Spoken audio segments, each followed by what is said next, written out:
Welcome to episode 5 of the Web Content Assessment and Optimization series. I'm Yolanda, and today I want to talk about your ideal customer and whether or not the website you've designed and created speaks to that ideal customer when they get to your site.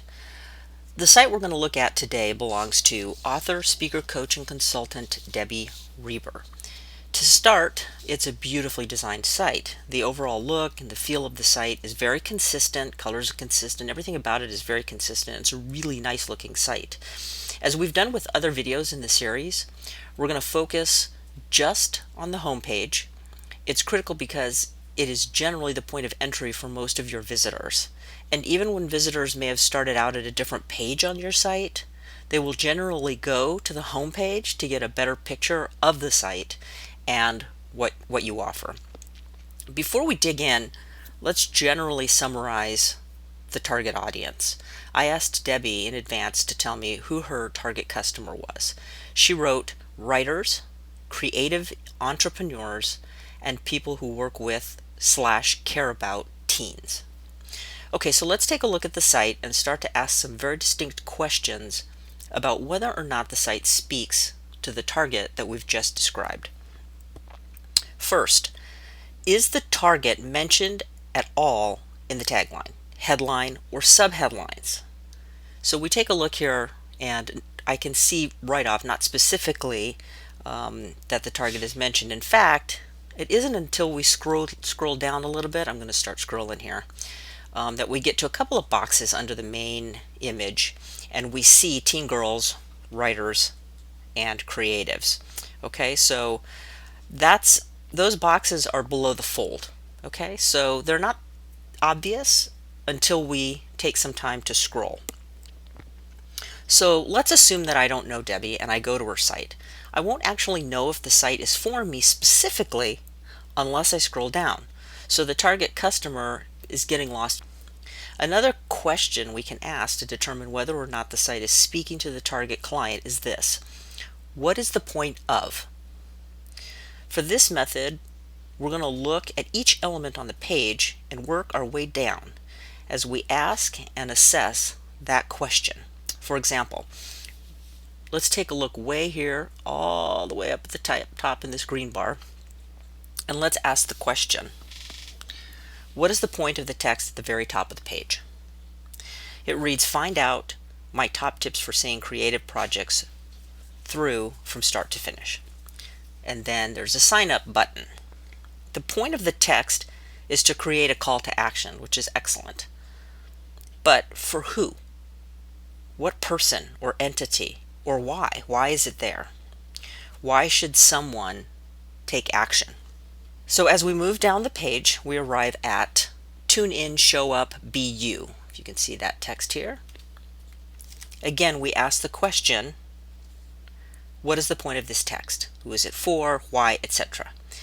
And the text is followed by social media icons, which raises the question, are they related? It's this process of asking questions that helps us dig into the site when, at first glance, everything appears to be in place. It's a beautiful site, it's beautifully designed, it's clear, there's lots of bits of information that all seem cohesive. But is it really for us? Is it for me specifically? So how do we begin to resolve the issue of talking to our target customer? The first step is to make very clear who the customer is, and fast. Visitors stay on a website 10 seconds before moving on unless you get their attention. That means naming your ideal client above the fold. In the case of this site, we can start by changing the text way at the top to read writers and creative entrepreneurs. Find out my top tips for seeing creative projects through from start to finish. So that's the first sign we can create on this page that speaks to the people specifically that this particular site and Debbie's services are designed for. This is a very simple change. Very easy thing to change. The second thing we can do is speak very clearly to our ideal client's problems. This creates alignment with our customer and it creates affinity with our customer. You get them, and that's why you are the solution. or you get their problem, and that is why your product is the solution. So let's dig a little deeper into Debbie's page. As we move past the navigation bar, we see our first big copy opportunity. An image of Debbie with some copy in the white space of the image. And as we read through the copy, we ask, what is the point of the copy? Who is it for and why? So in the first section, it tells us a little bit about Debbie. It says, I'm Debbie Reber, and I know what it takes to build a life and career out of your passion. Then a few questions directed to the visitors of the page. So, what do you want to share with the world? Are you ready to make it happen? And then finally, Debbie tells us what she does for us. Whatever it is, your story, your book, your passion project, I'd love to support you in creating it. So using our questions, we ask, what is the point of the copy? We can determine that the copy introduces Debbie. It attempts to get a response from the visitor with questions. And it tells us what Debbie does, which is support us in creating our thing. Next, who and why? Who is that copy for?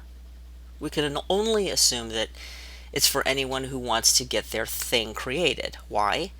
Because presumably we want to share it with the world, right? So that is the message of the text in the image.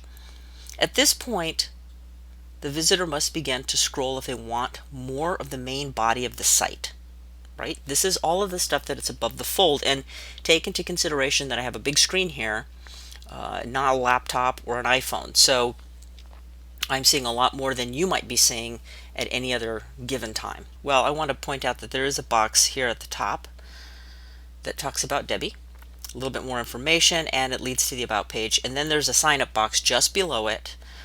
However, without more information about who Debbie serves and why, there may not be enough credibility to push the desire button in a visitor's brain, so that they may not be ready to sign up yet.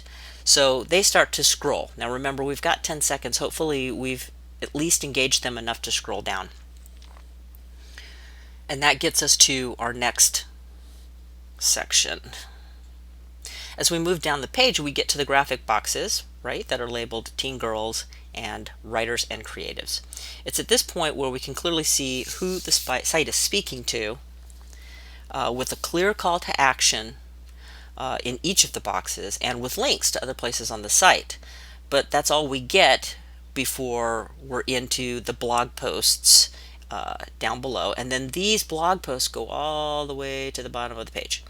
So I'm going to scroll back. I showed you that. I'm going to scroll back up to these boxes and point out here that under Teen Girls it says learn about my books, workshops, speaking. These blue words go to other places on the page. Learn about, and then on this other side, find out more about. These are calls to action, right? Getting people to click those words, those hyperlinks, and move to other places on the site. So resolving the target client for the site, for this site, means having to move these boxes that we looked at above the fold and having the copy on the large image of Debbie more customer focused. Who are they? What is their problem? And how does Debbie solve it? That's what the text should say. That means we may need to rethink the initial image. So we can ask the question, what is the point of the image? Why? Who is it for? All that. And given that there's an image in the upper right hand corner, it may not be necessary to have another image of Debbie. We may be able to move this image down, put the boxes above it. There's lots of different ways that we can solve this problem. Does the website speak to the ideal client? That is the key question that we want to ask. And then now that we've looked at all of the other areas of the page, and then we've focused on thinking about the three questions, what is the point, who's it for, why, we can start to begin to think about and see the website in a different way. And then maybe begin to brainstorm ways to make the intent of the page, the purpose of the page, the copy on the page more clear in terms of who is the website for. So I'm running out of time. I don't want to overrun my time like I generally do. I'm going to spend a little bit more time on this area of who is your target customer and speaking to them on the blog. So keep an eyeball out for that so we can get some more tips and tricks. I want to thank Debbie for allowing me to review her site. It's a really awesome site. I love everything about it. I love the pictures, and it was a situation this time where I had to really dig in because I know Debbie.